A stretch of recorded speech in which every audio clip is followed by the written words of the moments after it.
Alright, welcome back to another league race. So we're back with FTRL GT1 Season 25 for round number 3 rather, at Daytona. This is a mixed week, so we have one sprint and one endurance race. So, yeah, Daytona, last time we were here, of course, we pushed Witchell right to the line in Group 1 cars. We are in a Jag this time, and as we saw from St.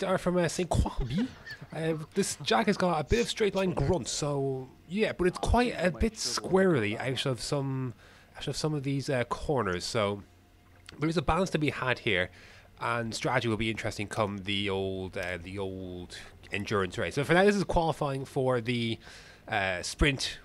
This is the sprint race we're qualifying for. I see we're in a good spot off the bat, and we do another good lap time to 45.2 by the looks of it.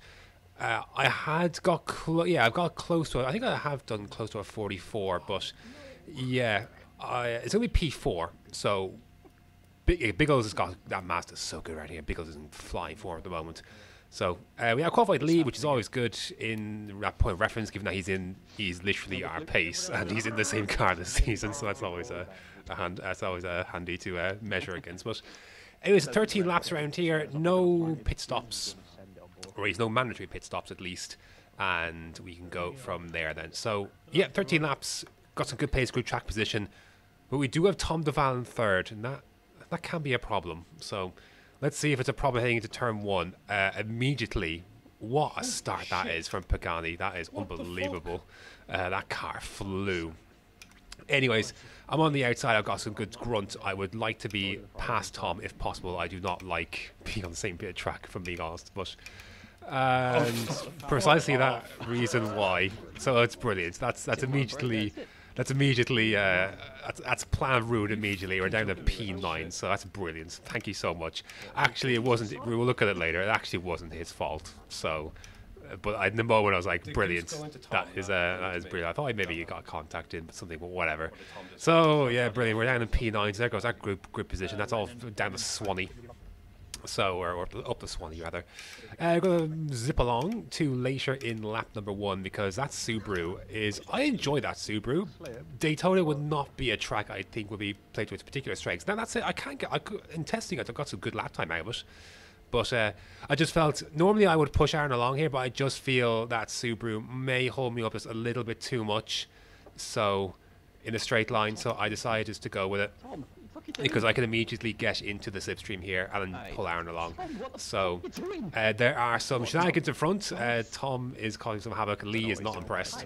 But we've got this. We're kind of fastly approaching this group of 5 cars very quickly, and we've got good slip and we have good straight line speed. So I was like, shit. Like, I had some time to think about it, didn't I? Like, what do I do?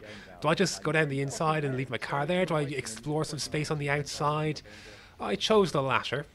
It ends up kind of working, well, I say working out, not really. Just, I didn't know what I was going to gain from this. But just keep it nice and tidy, I guess. Yeah, keep it simple, keep it safe. And we'll go from there. So, just kind of, enjoying the show at the moment. Simon has a big dive into Homer, and I went to go for a late switch back then. And, in the slipstream, I was like, right, I'm going to pull out to the right and I'm going to zip around on the outside. The track disappears very quickly here. That was very stupid. That was a very stupid move for me to do. That was, that was not going to end well. I don't know what I was thinking. I did it afterwards. I was like, what did you expect? That was really silly. I don't make a ton of. I feel like to think I don't make a ton of misjudgments like that. That was poor. Strategy you get wrong here and there, but racecraft, that was poor on my part. So, anyways, we had some making up to do as a result, and oh dear, we have some footage issues this week. That's a shame. Hopefully, oh jeez, that's well, we're going to leave that in, I suppose. Hopefully that straightens out. Wow, jeez. We made an overtake there. That was what happened. That was Ross. And we haven't frame skipped into Aaron's car yet, but there we go. We frame skipped to the outside of him. So brilliant stuff. Well, we actually don't, because we don't make the move, because we took the high line afterwards, and there was enough straight line speed. Once that Super gets up to speed, it's not too bad. But I like to hope this disappears for the endurance race. If it doesn't, then I have little answers for you. That's sadly. I mean, the video recording is a video recording, so that's unfortunate. I did clear some space on my hard drive since though, so maybe that'll solve some problems. But anyways, lap 11, we eventually got by Aaron again, and lap 13. So Aaron's teammates, Andy for the night, and then Tom having a ding dong, which is always good among teammates. And I was like, do you know what, Andy, pull out to the right-hand side. I was like, I was frustrated with after lap 1 and all that, so I was like, right, just pull out to the right, and I'm just gonna bump along. So like, I don't care so much about my position here. I'm not afraid to say I took the petty road this time, and I boosted Andy to a P7 when I finished P9. So I'm not afraid to say I was petty in that sense. Whatever, judge me if you want. I don't do this kind of thing often, but I was happy with it.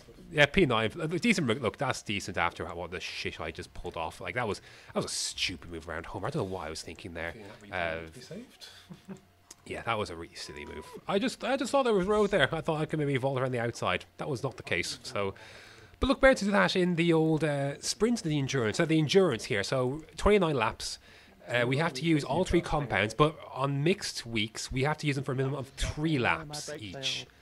So not 5. No, so not 5 for the main endurance events. 3 laps each, and the tire wear is on 5 for this one. So it's for the main endurance weeks, it'll be on 4.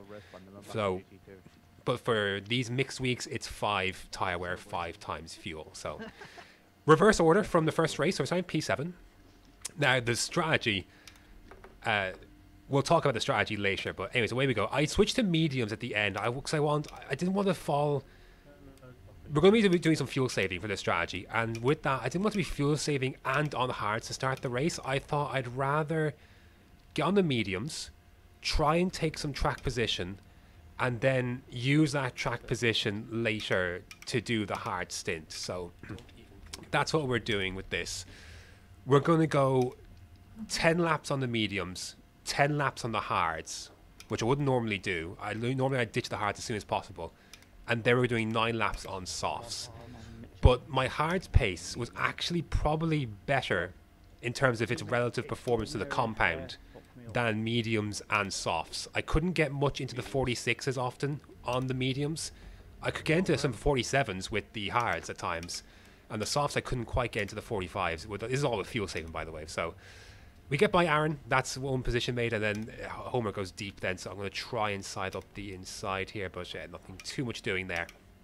So, do I have a little look? Yeah, but again, I got much more comfortable with the braking this time round. I got a softer spring for the load cell, so I'm using the 2 white springs. Space opens up on the inside there. I did like to ride this apron. There was a time trial in GT not too long ago with that, like, washing machine car that would it goes like nearly 300 miles an hour or whatever it was, and you ride the line really tight. You can ride this apron without getting a penalty for it, and I did that sometimes, but I didn't do a ton in the race. I don't know how much time it actually gives you or anything, but anyways, fast forward on. We got Lennon in front then. So Ross, I think, is on softs, so he wanted to use his track position. Got a good run on Lennon. Again, the guys that are in front are on softs, so they're kind of clear. My actual this is the world's worst switchback in history. For some reason my mic audio is like, it is a recording mess this week was, like, just it's a little bit out of sync. So I was hit from behind there, and that was that we go back through it. I was a little annoyed at that at the time because I felt I was kind of pushed aside. And he didn't get the place back, so yeah, well, that's all right. It was only going to put me back into this relative danger, but we eventually pulled out a bit more of a gap. And this time, so what do we do this time? We've got some defending to do against Blue Flag. I really should be a little bit more up the road. You get kind of mid 47s then. It's not amazing pace on mediums, but I thought I'd use the time here to save some fuel at least. And that's what I was doing, and then Lennon then pulls into the pit end of lap 5 to get rid of those hard compound tyres. So I'm going to carry on. Now that I've got some clear air, I can kind of just run my race, get the strategy going. And we got a counter to hit, and a car to keep straight. And I had struggles with that in practice. Can I keep the car straight coming out of some corners? This Jag is good, but this track has some corners that presented some challenges at the rear. There goes James. He goes off the track then. That's unfortunate for him. He's having, I feel for James, man. He's having a tough season so far with some hardware issues.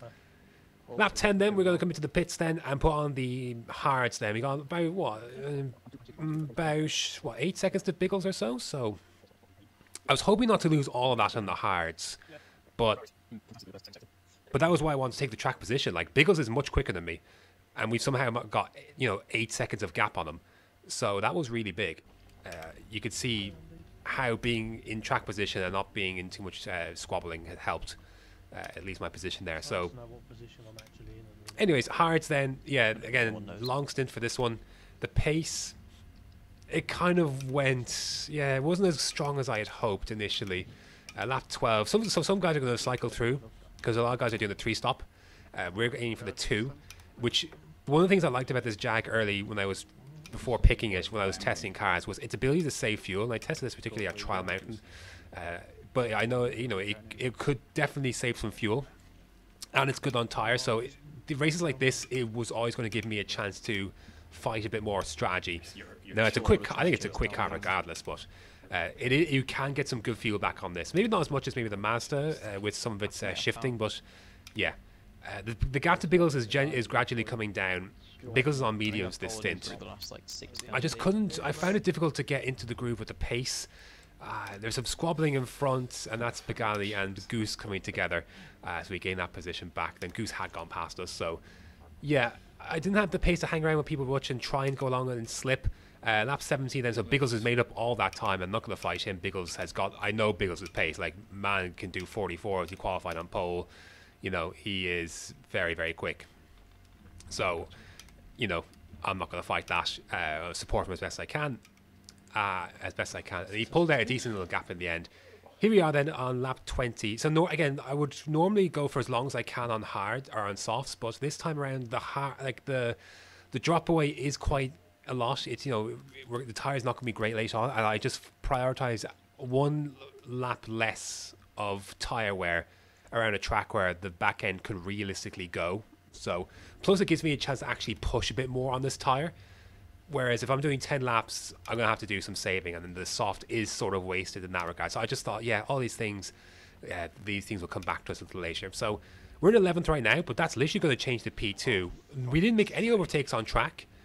All of it was in the pits. We did the 2-stop versus the 3-stop, and Biggles wins the race then. We're just behind him then. We ran out of fuel at the end there. We just finished 1.7 seconds behind. So the pace, yeah, Biggles had a bit more fuel saving to do that last stint than I did, so he underfueled a bit, I think, but an excellent strategy put us there today, and I'm not even going to take credit for it. That was all Biggles. So even if I got close to Biggles, I was never going to fight him for the lead. This was his strategy. He proposed this strategy as possible, and then when I went along with it, executed it then along with him. So I've had some good strategies in my time, but that's not one of them. This was all Biggles, so he deserved the pace. He deserved the race win for that strategy and his pace, which was absolutely brilliant. So yeah, good team effort there. This was then race 1, turn 1. So Lee kind of sneaks up the inside and puts Tom into me. So yeah, I couldn't even report that. Like, what am I supposed to do? So. Dear. So yeah, but good race all around then. A shame about the first race, but my ineptitude cost me there. So anyways, here's the standings. Then we get a nice boost in the championship then after that. So we're up to P6 and kind of in the hunt there. Biggles is leading, so I think he's got a legit chance to win this title. That Mazda's really flipping good, and Biggles is in great form. And yeah, that Mazda plays to his strengths. Biggles, he's very good with the strategy tires as well. He's very good with this kind of thing. So that car is, I thought I had that car probably at the top of the mix as the best car to choose from, along maybe the RCZ is up there as well. But yeah, that car, he's in excellent hands. He's able to drag that machinery to really good pace. Here's the constructors then. Again, kind of a little bit lower down the standings, I think, than I think our results have deserved. But yeah, it's a team effort, and I have to do my part as well, of course. But yeah, that's going to do it for this week's edition of FTRL Week number 3 at Daytona. Some good racing there. I'm very happy with the result of race 2, and shout out to the Biggles for that strategy that worked. I was skeptical at first, but it definitely came through. And I'm missing next week because I am in London to watch the Formula E finale, which I'm excited for. I'm missing Alsace, which I don't know, maybe I'm not too upset by that, but we're coming back for Kyoto, so that should be fun. I do enjoy myself some Kyoto, so yeah, thanks. That's going to do it for this week. Thanks for watching, and until next time.